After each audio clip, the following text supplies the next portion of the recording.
चलिए एक बार पुनः सभी बच्चों का स्वागत है। कक्षा 10वीं निदानात्मक मॉड्यूल चल रहे हैं हमारे, और आज हम कर रहे हैं सवाल नंबर 11। देखिए क्या कह रहा है। आंधी आने से एक पेड़ टूट जाता है और टूटा हुआ भाग कुछ इस तरीके से मुड़ जाता है कि पेड़ का शिखर जमीन को छूने लगता है। देखो बच्चों, शुरुआत में मान लो बेटा ये पेड़ था, बोलो ठीक है। ये अपना जे फॉर जमीन, और ये पेड़ का टॉप पॉइंट है। पेड़ का क्या पॉइंट है? हवा चली और हवा चलने पर पेड़ यहाँ से टूट गया, पेड़ यहाँ से। और बेटा ये जो टूटा हुआ हिस्सा है ये जाके ज़मीन को टच कर गया, जाके ज़मीन को, ये देखो ये जो ऊपर था ये नीचे आ गया, ठीक ना। थोड़ा मैंने बड़ा बना दिया, बराबर साइज़ का बनाता हूँ। ये देखो अब ठीक है। तो मान लो बेटा ऊपर का टूटा हुआ हिस्सा h था, कितना था? तो ये भी कितना होगा, क्योंकि यही तो गिर करके नीचे आ गया है। बोलो हाँ या ना। भाई हवा चली यहाँ से, ये टूट के नीचे गिर गया, तो ये h आके ज़मीन को मान लो बिंदु P पर छू गया। कितने बिंदु पर? P पर। तो ये बिंदु अपना P है, इस पे आके इसको छू गया। आगे पढ़ते हैं। टूटा हुआ भाग इस तरीके से मुड़ जाता है कि पेड़ का शिखर जमीन को छूने लगता है और इसके साथ 30 डिग्री का कोण बनाता है। और ये बेटा जो टूटा हुआ हिस्सा है ये कितने डिग्री का कोण बनाएगा? 30। पेड़ के पाद बिंदु की दूरी जहां पेड़ का शिखर जमीन को छू रहा है 8 मीटर है। बेटा ये दूरी कितने मीटर दी गई है? 8 मीटर। आपसे बोल रहा है पेड़ की ऊंचाई ज्ञात करिए। पेड़ की, तो पूरा पेड़ बेटा बताओ JM प्लस MT था कि नहीं था? बताओ भाई। ये आप ऊंचाई को ये भी पता नहीं तो इसको x मान लो। क्या मान लो? x। तो मैं कहूँगा पेड़ की कुल ऊंचाई बराबर बेटा नीचे वाला हिस्सा x है, ऊपर वाला हिस्सा h है, x प्लस h। हाँ या ना? ये वाला x होगा और ये वाला h होगा। मतलब हमको इस सवाल में दोनों ज्ञात करने हैं, x भी ज्ञात करना है और h भी ज्ञात करना है। तो चलिए सबसे पहले x ज्ञात करते हैं। क्या ज्ञात करते हैं? x इस भुजा के लिए, इस कोण के लिए x क्या है? लंब है। बोलो है कि नहीं है? और ये क्या है? कर्ण है। क्या है ये? कर्ण। तो सबसे पहले हमको लंब ज्ञात करना है। तो बताइए मैं क्या लगाऊं? लंब ज्ञात करना है, आधार दिया हुआ है, क्या लगाऊं बोलो? Very good, tan theta. क्या लगाऊं? तो tan 30 डिग्री बराबर कौन से त्रिभुज में? त्रिभुज MJP या PJM लिखेंगे। समकोण त्रिभुज PJM में, समकोण त्रिभुज PJM में tan 30 बराबर लंब बटे आधार। बोलो लंब कितना है? x, आधार कितना है? 8। tan 30 का मान 1 अपॉन बराबर x बटे 8। तो यहाँ से 8 ऊपर चला जाएगा, x बराबर 8 बटे √3। x बराबर 8 बटे √3। समझ में आ गया? x का मान 8 बटे √3। अब इसको आप परिमेयीकरण करना है तो कर दो, है ना। √3 का ऊपर, √3 का नीचे। ऊपर 8√3 और नीचे कितना हो गया? 3 मीटर। समझ में आ गया? ये आ गया x का मान। क्या आ गया? अब आपको निकालना है h। क्या निकालना है? h। x आपको पता चल चुका है, अब h आपको निकालना है। तो h क्या है? कर्ण है कि नहीं है? तो कर्ण के लिए क्या लगाऊं? साइन या कॉस? साइन लगा दो या कॉस लगा दो, है ना, कुछ भी लगा दो। तो मैं एक काम करता हूं, साइन लगा दूं क्या? चलिए तो फिर से त्रिभुज MJP में साइन 30, साइन कितने डिग्री? साइन 30 बराबर लंब बटे कर्ण, लंब बटे कर्ण। लंब अपने पास में है x और कर्ण अपन को ज्ञात करना है h, है ना जी। लंब अपने पास में x है और कर्ण क्या है? h। तो साइन 30 बराबर 1 बटे 2। x का मान अभी अपन ने निकाला है 8/√3 या 8√3 अपॉन 3 निकला है ना। 8√3 अपॉन में कितना? 3। 8√3 अपॉन 3 और यहाँ पे क्या आएगा? h आएगा कि नहीं आएगा? चलो तो h का ऊपर ले आओ, h को, है ना। तो यहाँ पे क्या आ जाएगा? 3h। क्या आ जाएगा? बराबर 2 गुणे 8√3 होगा कि नहीं होगा? 2 अट्ठे कितना हो गया? 16। तो h बराबर 2 गुणे 8, 16√3 बटे कितना? 3 बटे कितना? 3, इसको 16√3। क्या आप 3 को 2 बार √3 लिख सकते हो? 1√3 से 1√3 कितना आ गया? 16/√3। अब पेड़ की कुल ऊंचाई की बात करते हैं, ठीक है ना। पेड़ की कुल ऊंचाई समीकरण नंबर 1 से x प्लस एच। देखो ध्यान से, x कितना आया है? x आया है आपका 8√3 और बिना परिमेयीकरण के 8/√3। बोलो हाँ या ना? तो बिना परिमेयीकरण के 8/√3 और h कितना आया है? 16/√3। √3 का एलसीएम कितना? √3 और ऊपर 8 धन 16, 16 और 8 कितना हो गया? तो उत्तर आ गया 24/√3। समझ में आया? तो पेड़ की कुल ऊंचाई होगी 24/√। अगर आप चाहो तो इसका परिमेयीकरण ऊपर √3 नीचे भी √3, 24√3/3। 3 से कै बार? 8 बार। उत्तर 8√3 मीटर। समझ में आया? ठीक है ना। नहीं ऐसा कुछ नहीं, आपको परिमेयीकरण करना चाहिए, चाहे बोला हो चाहे ना बोला हो, ठीक है ना। तो उत्तर आएगा 8√3 मीटर। क्लियर? इसको नोट कर लें इसको। चलिए अगला सवाल देखिए, 2025 बोर्ड परीक्षा का सवाल। मैं बच्चों डायग्राम बना देता हूं, आप लोग हल करिएगा। मैं पढ़ रहा हूं सवाल को, फिर डायग्राम बना। एक पेडेस्टल मतलब स्टेज, एक पेडेस्टल के शिखर पर एक 2 मीटर की ऊंची मूर्ति रखी हुई है। तो बेटा ये जमीन है, ये आपने सबसे पहले एक जमीन बना ली। जमीन के ऊपर बेटा यहां तक पेडेस्टल है। क्या है यहां तक? पेडेस्टल यानी कि स्टेज, प्लेटफॉर्म।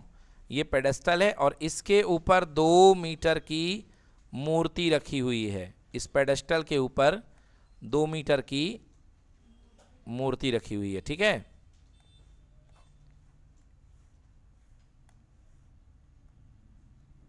ये देखिए, तो यहां से लेके यहां तक, ये P से लेके M तक, बोलिए कितने मीटर की मूर्ति है? 2 मीटर की मूर्ति रखी हुई है। भूमि पर एक बिंदु से मूर्ति के शिखर का उन्नयन कोण 60 है। मान लो बेटा यहां पर कोई बिंदु है जमीन पे P, है ना, और भूमि के एक बिंदु, स्थिर बिंदु से मूर्ति के शिखर, तो ये बेटा मूर्ति का टॉप है जहां पर मूर्ति का सिर होगा। इसका उन्नयन कोण कितने डिग्री है? 60 डिग्री है।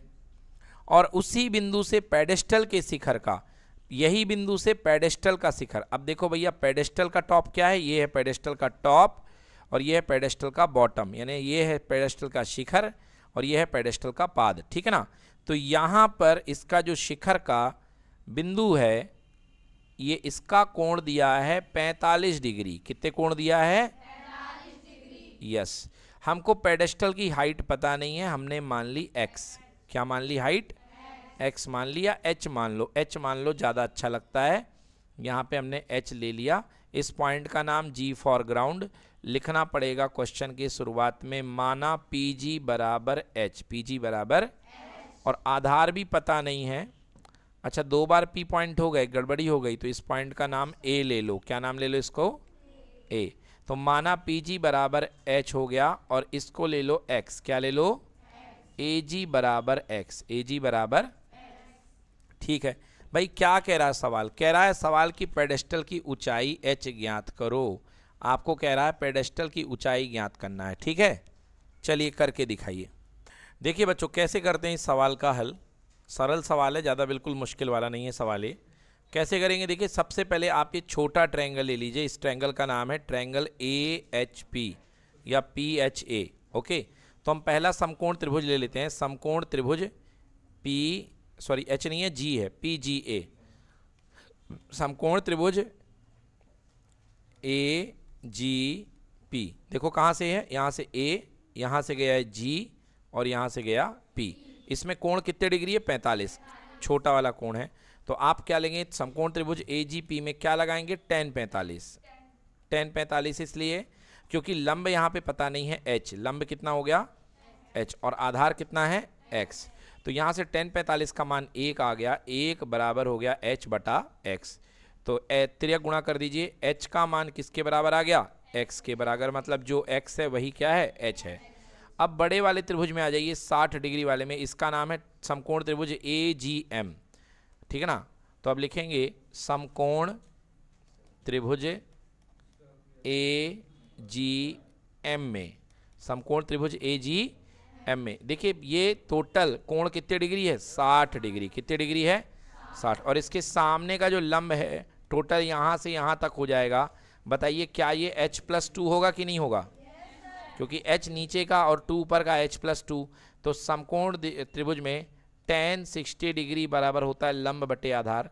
तो लंब हो चुका है h+2 और आधार कितना बच्चों, x है। आधार कितना है, क्लियर कि नॉट क्लियर। अब x का मान हमने क्या निकाल रखा था, h। क्या निकाल रखा था, h। तो tan 60 का मान होता है √3 और ये हो गया h+2 और x की जगह कितना आ गया, h, क्योंकि हमको h ही निकालना है तो हम पूरे क्वेश्चन को h में ले जाएंगे। तो √3h बराबर हो गया h+2। सो √3h और माइनस का h बराबर हो गया बच्चों 2। यहाँ से h कॉमन ले लिया और h कॉमन लेने के बाद आपके पास ब्रैकेट में क्या बचेगा, √3 - 1 इक्वल टू कितना, 2। तो h बराबर 2/√3 - 1 मीटर। समझ में आ गया। तो ये होगी आपके पास पेडेस्टल की ऊंचाई। पेडेस्टल की ऊंचाई पूछी गई थी, उत्तर होगा 2/√3 - 1 मीटर। क्लियर कि नॉट क्लियर। अगर आप चाहें तो इसको रेशनलाइज कर दें या ना करें, आपकी मर्जी। तो 2/√3 - 1 में गुणा कर देंगे, ऊपर भी √3 + 1 और नीचे भी √3 + 1। सो h बराबर 2 ब्रैकेट में √3 + 1, नीचे फॉर्मूला लग जाएगा a - b a + b, यानी a का स्क्वायर और माइनस b का स्क्वायर। ये बन गया 2 ब्रैकेट में √3 + 1। बेटा a का स्क्वायर होता है कितना, 3 और b का स्क्वायर हो जाएगा 1। तो 2 टाइम्स ब्रैकेट में √3 + 1, नीचे 3 में से 1 गए 2, 2 से 2 कैंसिल, √3 + 1। ठीक है, तो इसका उत्तर। अब एक चीज़ देखिए, सवाल में √3 की वैल्यू दी गई है 1.732। यस, सवाल में खुद दी गई है 1.732, तो आपको यहाँ पर मान पुट करना पड़ेगा। तो 1.732 + 1 हल होके आएगा 2.732 मीटर। बोलो आया समझ में, उत्तर कितना आएगा, 2.732 मीटर। डन, नोट करिए भाई। लास्ट में आपने 1.732 में आपने 1 जोड़ दिया है, 1.732 में आपने 1 जोड़ दिया, +1 कर दो 1.000। सो आंसर आ जाएगा 2.732 मीटर। ये आपका आंसर बनेगा। चलिए बच्चों अगला सवाल देखते हैं। अगला सवाल है अथवा वाला सवाल, इसी का बोर्ड परीक्षा का 2025 मार्च का अथवा वाला सवाल। देखिए क्या है, एक मीनार के पाद बिंदु से एक भवन के शिखर का उन्नयन कोण 30 डिग्री है। देखो भैया, एक मीनार के पाद बिंदु से भवन के शिखर का उन्नयन कोण, तो दो चीज़ें। ये सवाल शायद हम कर चुके हैं, कल करा हमने। एक मीनार के पाद बिंदु से भवन के शिखर का, तो दो चीज़ें यहाँ पे, एक मीनार है और एक भवन है। बच्चों जब भी आपको मीनार और भवन एक साथ आए तो समझ जाओ कि मीनार बड़ी है और भवन छोटा है। मैं एक बार क्वेश्चन चेक करता हूँ, शायद यही क्वेश्चन हमने कल किया है। हाँ यही क्वेश्चन है बच्चों, सेम क्वेश्चन आ गया है ना। 2025, अरे लिखा भी हुआ है 2025। हाँ तो ये तो हमने कर लिया ना, ठीक है ना। तो ये आपको बनना चाहिए, ठीक है ना। तो इसको दोबारा नहीं करेंगे, इसकी जगह हम दूसरा क्वेश्चन करते हैं। क्वेश्चन नंबर 12, ये देखिए। एक नदी के पुल के एक बिंदु से नदी के सम्मुख किनारों पर अवनमन कोण 30 डिग्री और 45 डिग्री है। देखो बेटा ध्यान से, ये बेटा नदी है। सबसे पहले मैं आपको नदी दिखा रहा हूँ। नदी का पानी कल कल कल कल करके बह रहा है। ये देखिए ये नदी है, ठीक है, दिख गई। इस तरीके से यहाँ पर इस एरिया में क्या बह रही है, नदी बह रही है, ठीक है बच्चों। सामने की तरफ, किधर की तरफ, सामने की तरफ। हाँ सामने की तरफ आपकी जो है ये नदी बह रही है, ठीक है। अब सामने की तरफ नदी बह रही है, बात तो ठीक है। अब यहाँ पर कह रहा है एक नदी के पुल के एक बिंदु से। अब यहाँ पर इसके ऊपर एक पुल बनाया गया है, तो नदी सामने की तरफ तो बह रही है। अच्छे समझना है इसको, क्योंकि इसमें डायग्राम को लेके, चित्र को लेके कन्फ्यूज़न होता है। तो पहले मैं नदी को बहा देता हूँ अच्छे तरीके से। ये देखो ये नदी इधर की तरफ, अंदर की तरफ जा रही है। बोलो ठीक है, दिख गई नदी। अब आपके पास में मैं पुल दिखा रहा हूँ। ये देखो, इससे नदी के ऊपर ऊपर ये पुल बनाया गया है। ये क्या है बच्चों, पुल है। रहता है ना पुल, इस तरीके, यहाँ से चढ़ोगे यहाँ से उतर जाओगे। ये पुल बनाया गया है, पुल के नीचे से पानी निकल रहा है, ठीक है। अब देखो भैया, यहाँ पे कह रहा है कि नदी, एक नदी के पुल के एक बिंदु से, लो भैया यहाँ पे कोई बंदा है, यहाँ पे कोई बिंदु है, ये पुल पे हमने बिंदु मान लिया यहाँ पर, ठीक है। इस बिंदु का नाम ले लिया P। क्या नाम ले लिया?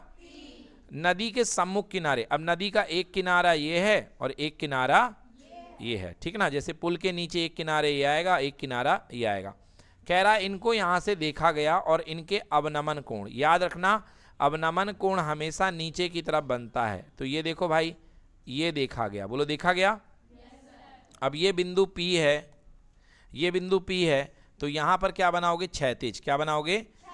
और ये बनेगी दृष्टि रेखा और ये कोण बन गया 30 डिग्री। कितने डिग्री? 30 डिग्री। तो यहाँ पे थोड़ा सा डायग्राम हल्का सा गंदा सा होगा, मगर काम चला लेना। बोलो ये वाला कोण कितने डिग्री? 30। और दूसरा कोण भाई साहब 45 डिग्री है। कितना? 45 डिग्री। हाँ, ये वाले जो सिरे से है, ये दूसरा सिरा, ये वाला कितने डिग्री है? 45। तो ये 45 है बच्चों। ये वाला कितना हो गया? 45। कह रहा है यदि पुल किनारों से 3 मीटर की ऊंचाई पर हो। हाँ, यदि पुल किनारों से 3 मीटर की ऊंचाई पर हो। बच्चों ये देखो, ये जो पुल है, ये किनारे मतलब जमीन पर हैं, और ये पुल का टॉप पॉइंट, इसकी ऊंचाई कितने मीटर है? 3 मीटर। तो नदी की चौड़ाई ज्ञात करें। क्या ज्ञात करें? नदी की। ध्यान से देखना कैसे मैं चौड़ाई आपको निकाल के दिखाता हूं। इसमें बेटा चौड़ाई का मतलब ये पूरी की पूरी लंबाई होगी कि नहीं होगी?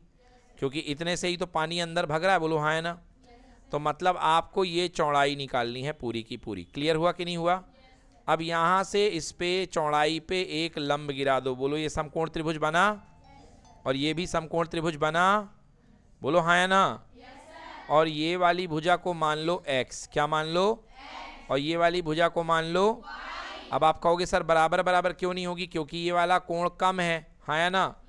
ये वाला कोण कम है, इसलिए ये वाली भुजा लंबी होगी, और ये वाला कोण बड़ा है, इसलिए ये वाली भुजा क्या होगी? छोटी, हाँ या ना। इसलिए दोनों अलग अलग भुजाएं हैं, और उसने ये भी नहीं कहा है कि बराबर बराबर हैं। तो दोनों अलग अलग भुजाएं हैं, एक हो गया x और एक हो गया y। अब आपने पढ़ा होगा 9th क्लास में एकांतर कोण। क्या पढ़ा है? तो अगर ये 30 है तो ये भी कितना होगा? तो इसी तरीके से देखिए यहाँ पे दिख रहा है। बोलो ये वाला कोण कितना है? 30। तो ये वाला कोण कितना होगा? और ये वाला कोण कितना है? तो ये कोण कितना होगा? समझ में आ गया? ये ऊंचाई कितने की है? तो ये ऊंचाई कितने की होगी? चलो नामकरण कर दो। ये वाला हिस्सा है A। क्या हिस्सा है? ये वाला हिस्सा, और ये बीच वाले को नाम दे दो M। समझ गए? अब आपको x और y निकाल के जोड़ देना है। नदी की चौड़ाई बराबर x प्लस वाई। बोलिए अंत में नदी की चौड़ाई कितनी आने वाली है? x plus y. x plus, सबसे पहला त्रिभुज PMA। क्या लेंगे? समकोण त्रिभुज PMA में, PMA में क्या लगाओगे? tan theta. क्या लगाओगे? तो tan 30 बराबर लंब। लंब कितने मीटर है? 3। और आधार कितना है? x। दिखा कि नहीं दिखा? ये 3 है और ये क्या है? x है। तो tan 30 बराबर 1/, बराबर 3 बटे, तो x बराबर 3√3 मीटर। बोलो क्लियर कि नॉट क्लियर? ये हो गया अपने पास में x। कितना आ गया? x। अब आ जाइए दूसरा त्रिभुज, त्रिभुज PMB। समकोण त्रिभुज PMB में, PMB में अगेन tan थीटा। tan कितने डिग्री? 45। लंब बटे आधार। बोलो लंब कितना है? आधार कितना है? y। tan 45 का मान 1 बराबर 3 बटे, तिर्यक गुणा y एकम बराबर कितना? बोलिए x आ गया, y भी आ गया। अब अपन को निकालना है नदी की चौड़ाई। नदी की, तो नदी की चौड़ाई बराबर होगी x प्लस वाई, हाँ या ना। तो नदी की चौड़ाई बराबर x प्लस, x का मान कितना आया? 3√3। 3 y का मान कितना आया? 3। y का मान कितना आया? ज़्यादा से ज़्यादा 3 कॉमन ले लो। 3 क्या ले लो? यहाँ बचेगा √3 और यहाँ बचेगा 1 मीटर। आ गया समझ में? √3 का मान रखने को बोला नहीं है, पिछले क्वेश्चन में बोला था तो हमने रख दिया था, है ना। इसमें बोला नहीं है तो रखने की कोई ज़रूरत नहीं है। यहीं पर आपका उत्तर हो जाएगा, आपको मिलेंगे 4 में से 4। नोट करिए।